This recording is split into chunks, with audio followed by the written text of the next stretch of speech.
Olá, amantes da sétima arte, sejam muito bem-vindos ao JB Movies. Eu sou o Rô e hoje eu vou continuar o vídeo passado sobre a origem do cinema. Lá eu falei mais sobre quais foram os inventos, as máquinas que foram possibilitando que o cinema tivesse a sua origem. Já no vídeo de hoje eu vou falar mais sobre como o cinema surgiu de fato, a arte, a linguagem cinematográfica em si, os diretores, as técnicas, o cinema como a gente conhece hoje, chamado de cinema moderno. E não tanto sobre o cinematógrafo e os Lumière lá, aquela parte mais inventiva e maquinária. E eu finalizei o vídeo passado dizendo que apesar dos irmãos Lumière terem criado o cinematógrafo, que foi o dispositivo capaz de dar origem ao cinema, que possibilitou que filmes fossem feitos, eu não considerava, e muita gente também não considera, eles como o pai do cinema. Porque, como eu disse lá, o cinema é arte, o que eles faziam não era arte. Eles basicamente filmavam coisas do cotidiano e documentavam as coisas. Esse era o intuito deles. Aí eu terminei com um questionamento, dizendo, mas então será que teve alguém que pegou o cinematógrafo e transformou aquilo em arte? E eu disse que sim, que o cinema tinha alguém que fez isso e que pode ser considerado o pai do cinema, mas não só um pai, mas também uma mãe. Então hoje nós vamos conversar sobre quais foram os pais do cinema de verdade, o que eles fizeram e como as coisas evoluíram depois deles. Então vamos começar pela pioneira que deu origem ao que podemos chamar de primeiro filme com trama ficcional, com uma história não real, diferente do que os irmãos Lumière faziam de filmar coisas reais, um filme com uma trama própria e diferente que foi denominado de A Fada do Repolho. E eu não sei se você reparou ou não, mas eu disse pioneira, porque o primeiro filme de que se tem registros que foi feito de forma ficcional foi realizado por uma mulher, Alice Guy Blaché. Ela foi possivelmente a primeira cineasta da história. É difícil afirmar, eu vou até comentar isso um pouquinho mais pra frente, porque muitos registros e muitas coisas se perderam com o passar dos anos. Mas o que tudo indica, ela foi a primeira cineasta. E ao contrário do que se pode pensar, que talvez por ela ter sido a primeira, ela fazia coisas mais simples e que talvez ela não tenha sido tão importante, a gente se engana muito, porque ela não só foi a inovadora por ter sido a primeira e ter pegado e criado uma história em cima das coisas, mas ela também desenvolveu muitas técnicas e experimentos que são utilizados até hoje, que têm relevância histórica importantíssima para o desenvolvimento da sétima arte como ela é hoje. Como ela já teve a ideia logo no início de pegar o cinematógrafo para contar histórias, ela também já foi pensando em como usar ele para contar as suas histórias de maneira diferente, tentando distanciar ao máximo do que já se tinha na época, para criar algo realmente único. E com isso ela inovou, filmando com dupla exposição, apressando ou atrasando a velocidade da câmera também para pegar velocidades diferentes no passar das coisas que ajudassem a contar o que ela estava querendo. Além de que ela é considerada a primeira pessoa a ter usado cor e sons nos filmes. Ela desenvolveu um método de mixagem ali, não sons de falas, mas de música. Ela já foi a primeira a conseguir ir colocando. Ao longo da sua carreira ela produziu quase ou até mais de 1000 filmes. Como eu falei, é difícil saber porque muita coisa foi perdida. Tanto que desses 1000 filmes que ela muito provavelmente produziu, hoje em bom estado só se tem mais ou menos aproximadamente 350. Sendo eles 22 longas-metragens. A maioria são curtas, mas pode ser que ela tenha feito outros longas que se perderam com o tempo, porque 350 de 1000 é uma diferença bem grande, infelizmente, mas é difícil conservar essas coisas com muitos anos, já que ela começou a produzir já em 1896, um ano após a invenção do cinematógrafo. É importante também destacar que até hoje, mas agora menos, mas durante muito tempo ela foi apagada da história do cinema, ela nem sequer era mencionada, as pessoas não tinham ciência sobre ela, mas felizmente, ultimamente, com os dias atuais e a facilitação de encontrar informações, ela passou a ser mais notada e ter o seu trabalho mais reconhecido e toda a sua importância e relevância admirada nos dias de hoje.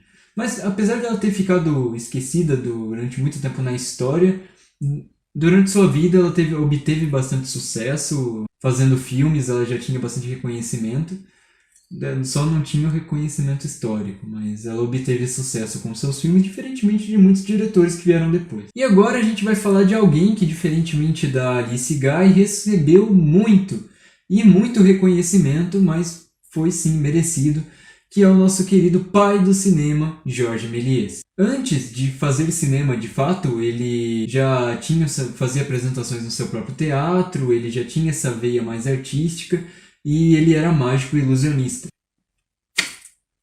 Fica aí minha homenagem para o grande Georges Méliès, mágico e ilusionista. E isso foi muito importante para a carreira dele no cinema, esse lado da mágica, mas calma aí que eu já chego lá.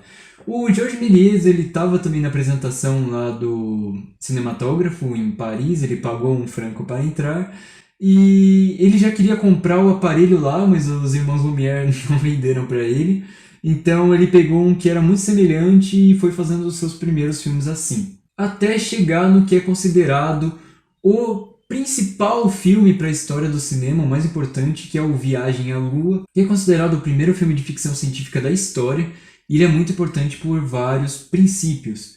Primeiro porque ele é um dos filmes já da era antiga mais semelhante com o que temos hoje, ele já teve um roteiro, uma produção, a troca de planos entre cenas, não era uma coisa que se passava num único lugar. Ele saía e abordou várias coisas, ficção científica, eles vão para a Lua no filme, realmente é uma coisa completamente inovadora. Outra coisa são os efeitos especiais que ele desenvolveu, por ser já ilusionista, eu vou até deixar algumas imagens, ele sempre experimentou muitas coisas que a câmera possibilitava para criar ilusões e fazer magia, e no Viagem à Lua ele usa efeitos principalmente práticos, mas ele é considerado também o pai dos efeitos especiais no cinema, com efeitos realmente muito à frente do seu tempo que foram muito importantes. Outro fator que tornou o Viagem à Lua tão popular é que, como vocês podem ver, ele é colorido, apesar de ele ter saído em 1902. Ele foi colorido à mão, na época, quadro por quadro, ali no rolinho de filmes. Eles pintaram aquilo que deixa o filme ainda mais mágico, ainda mais bonito e relevante. O roteiro e a direção ficaram a cargo deles, além da produção, o que também não era tão comum na época, assim, ter roteiro. Lógico que o filme, assim, ele não se desprendia tanto de um teatro. Você pode notar que tem os planos bem horizontais, a câmera sempre fixa, parada, filmando o que está acontecendo, quase que numa espécie de palco mesmo. O cinema demorou um pouquinho para sair dessa linha mais teatral, mas a questão da música, a transição de cena para cena, o primeiro plano, que é esse plano mais próximo do rosto dos personagens, igual tem esse aí da Lua, foi uma das inovações que o Georges Méliès trouxe também, que foi desprendendo do teatro e tornando o cinema uma arte única. Tem também a questão do dissolve que ele acabou desenvolvendo, que é esse fade que eu estou fazendo agora na edição, que essa escurecida na tela foi um desenvolvimento do Georges Méliès também para os seus filmes. E como eu mencionei, a alternância de cenários que já existia, né, no teatro, só que com fechadas de cortina, e no caso do Méliès ele passava através do corte. Tinha uma cena, cortava para outra em outro local, que não era algo comum para ela. Mas falando sobre essas questões mais de edição, de montagem paralela, a gente chega num outro nome importantíssimo, dessa vez saindo da França. E chegando nos Estados Unidos, temos D.W. Griffith, um dos cineastas mais importantes da história, porque ele é considerado o pai da linguagem cinematográfica como um todo. Eu acho muito difícil afirmar isso, porque tanto a Alice Guy quanto o Méliès já tinham dado muita vida a isso e desenvolvido várias técnicas que tornaram isso possível, mas o D.W. Griffith aprimorou muito dessas coisas e trouxe mais inovações, o que é muito importante. Uma das suas principais marcas, uma das coisas que talvez a gente realmente possa afirmar que ele foi, porque tem muitas afirmativas que não são bem assim, como muita gente dizia que ele foi o inventor do primeiro plano, mas a gente já tem o filme do Georges Méliès lá, que tem um primeiro plano em 1902, antes dele, o que anula um pouco essa teoria. Porém, a questão do plano detalhe e a montagem paralela é outra coisa que ele pode ter sim inventado. O que seria montagem paralela, primeiramente? Um diretor atual que faz muita montagem paralela é o Christopher Nolan, onde tem uma ação acontecendo em um lugar e uma ação acontecendo em outro, e você conta isso alternando essas duas atitudes. Porque antes, como disse o Georges Méliès, não vou com a passagem de quadros, só que você tinha uma história linear. Tinha algo acontecendo aqui, a gente vai para lá e cortava para isso. O D.W. Griffith inovou, porque ele conseguia contar duas coisas ao mesmo tempo. Enquanto tinha algo acontecendo aqui estava acontecendo outra coisa. Então ele ia alternando de uma cena e outra e elas podiam ou não se complementar. Isso foi um elemento que ele acabou desenvolvendo com o tempo. Outra coisa foi o plano detalhe, que é esse corte mais próximo da mão dos personagens, que às vezes revela algo que na forma teatral não dá. não é um primeiro plano, é uma maneira de indicar, tipo, ó, olha isso aqui, pode ser importante depois, e isso foi uma inovação muito importante do D.W. Griffith, que é muito utilizado até hoje nos filmes. O grande problema dele é que, apesar dele ter feito grandes filmes, ele era extremamente racista, e a gente tem um dos maiores filmes dele, um dos mais importantes para a história do cinema, que é O Nascimento de uma Nação, que é um filme muito, mas muito racista, onde ele aborda os negros de maneira muito pejorativa, com atores brancos pintados de preto.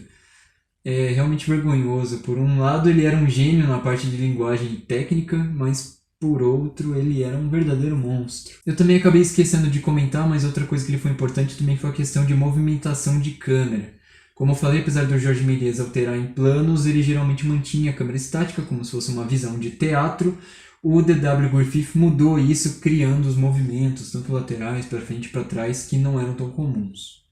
Isso foi muito importante para expandir a linguagem do cinema, tornando cenas que no teatro seriam impossíveis. Eu falei bastante da questão de edição, que o D.W. Griffith foi muito importante, mas ela se aprimorou ainda mais fora dos Estados Unidos. Na Rússia, a montagem soviética é referência até hoje, com nomes importantíssimos como o do nosso querido Sergei Eisenstein, que inclusive fez esse livro muito bom explicando os conceitos da montagem para o cinema, a sua importância e como aplicar ela de várias formas.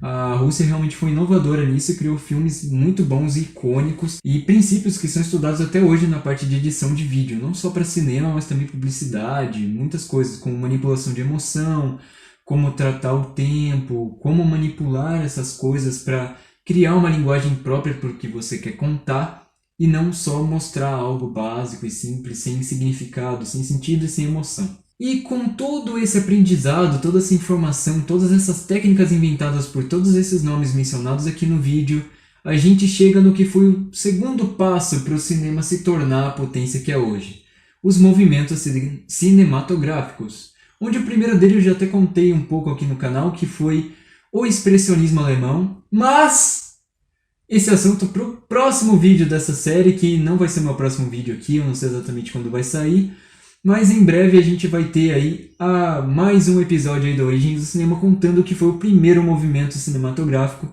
o expressionismo alemão, com mais detalhes e recomendações. Mas para ele acontecer, eu peço encarecidamente que você deixe seu like, deixe um comentário também para me ajudar na divulgação, compartilhe com os amigos, se inscreva no canal e ative o sininho da notificação para receber os próximos vídeos assim que forem postados. E então, isso é tudo, pessoal!